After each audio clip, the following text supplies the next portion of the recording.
बुढ़िया थी, उसका एक ही बेटा था। वो हमेशा यही सपने देखती थी कि उसके बेटे की शादी होगी तो बेटा और बहू दोनों मिलकर उसकी खिदमत करेंगे और उसे घर का काम भी नहीं करना पड़ेगा। धीरे धीरे वो दादी बन जाएगी और उसका घर खुशियों से भर जाएगा। आखिर वो दिन भी आ गया जब उसके बेटे की शादी बहुत धूमधाम से हुई। वो दादी भी बन गई, लेकिन उसका कोई भी सपना पूरा नहीं हुआ। बुढ़िया का बेटा तो सुबह काम पर चला जाता और पोता स्कूल चला जाता। तब बहू बुढ़िया से घर में झाड़ू लगवाती, झूठे बर्तन साफ करवाती और टूटे फूटे बर्तनों में उसे खाना देती।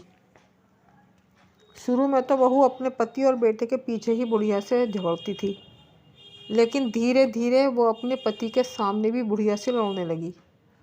एक दिन टूटे बर्तनों में बुढ़िया को खाना खाते देखकर उसके बेटे को बहुत दुख हुआ। उसने अपनी माँ की तरफ बोलते हुए अपनी पत्नी को बहुत डांटा। पति पत्नी दोनों में बहुत झगड़ा हुआ। धीरे धीरे बुढ़िया के बेटे ने भी अपनी पत्नी से हार मान ली। धीरे धीरे पोता बड़ा होने लगा तो वो अपनी माँ को बुरा कहने लगा। वो अपनी दादी से बहुत प्यार करता था।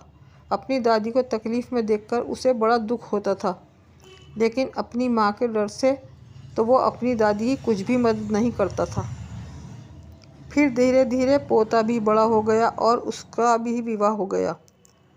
पोते की बहू छुप छुप कर अपनी दादी सास पर होते जुल्मों को चुपचाप देखती रहती थी और नई बहू को दादी सास से बुढ़ापे में काम कराना ज़रा भी अच्छा नहीं लगता था।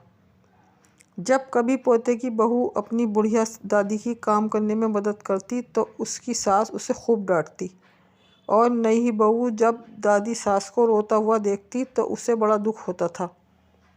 एक दिन बुढ़िया बीमार हुई और इस दुनिया को छोड़कर चली गई। अब नई बहू ने अपनी सास से बदला लेने की ठान ली और वो भी अपनी सास से वैसा ही व्यवहार करने लगी जैसा उसकी सास अपनी सास से करती थी। अब तो पोते की बहू भी अपनी सास को टूटी थाली में खाना देने लगी। यह देखकर उसके ससुर और पति ने विरोध किया।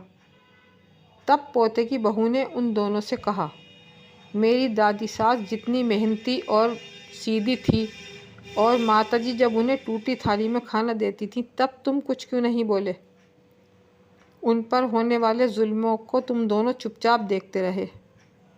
अगर कोई माताजी की तरफ बोला तो मुझसे बुरा कोई नहीं होगा। पोते की बहू की बातें सुनकर उसका पति और ससुर कुछ नहीं बोले। ससुर को अपनी पत्नी पर होने वाले जुल्मों पर बड़ा गुस्सा आता था। जब उन्होंने नई बहू को डांटा तो वो अपने ससुर को भी जवाब देने लगी। सास ससुर अकेले में बैठकर अपने सुख दुख की बातें याद करते और यही सोचते थे कि जैसा करोगे वैसा भरोगे। अगर कहानी अच्छी लगी तो लाइक, शेयर और सब्सक्राइब करें। शुक्रिया।